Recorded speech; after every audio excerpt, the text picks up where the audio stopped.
On December 7, 1941, the Empire of Japan launched an attack on the U.S. naval base at Pearl Harbor.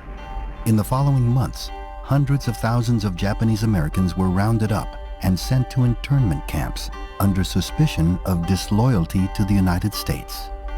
But the feelings that paved the road to internment began long before the attack. For more than 80 years, Asian immigrants were viewed as economic threats, spurring various laws that effectively banned them from the country. For those who made it to America, the lingering resentment culminated after Pearl Harbor.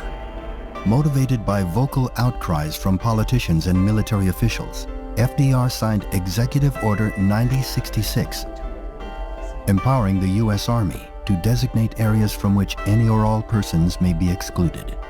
He later formed the War Relocation Authority to establish 10 permanent camps, housing nearly 120,000 Japanese Americans, mostly from the western United States. 2/3 of those interned were native-born American citizens. With only 6 days to dispose of their possessions, residents were forced to sell their belongings and even their homes for small sums of money.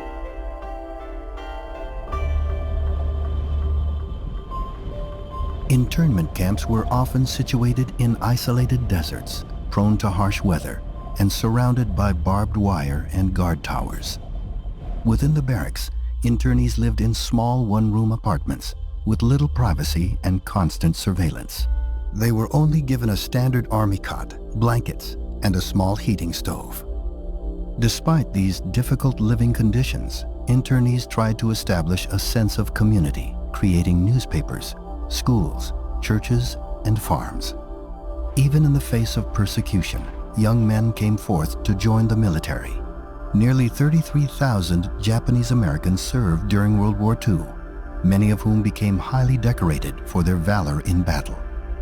Yet as the war continued, public opinion worsened against Japanese Americans. Only 35% of the country thought they should be allowed home once the war was over. This sentiment kept the camps open for over 3 years. On December 17, 1944, the government announced that Japanese American evacuees could return to their homes. When they did return, they found their homes looted and their possessions gone. With work almost impossible to come by, many fell homeless and destitute. At the time, the federal government offered no assistance for those attempting to rebuild their lives. It would take over 40 years before President Ronald Reagan signed the Civil Liberties Act of 1988, paying reparations to each victim of internment.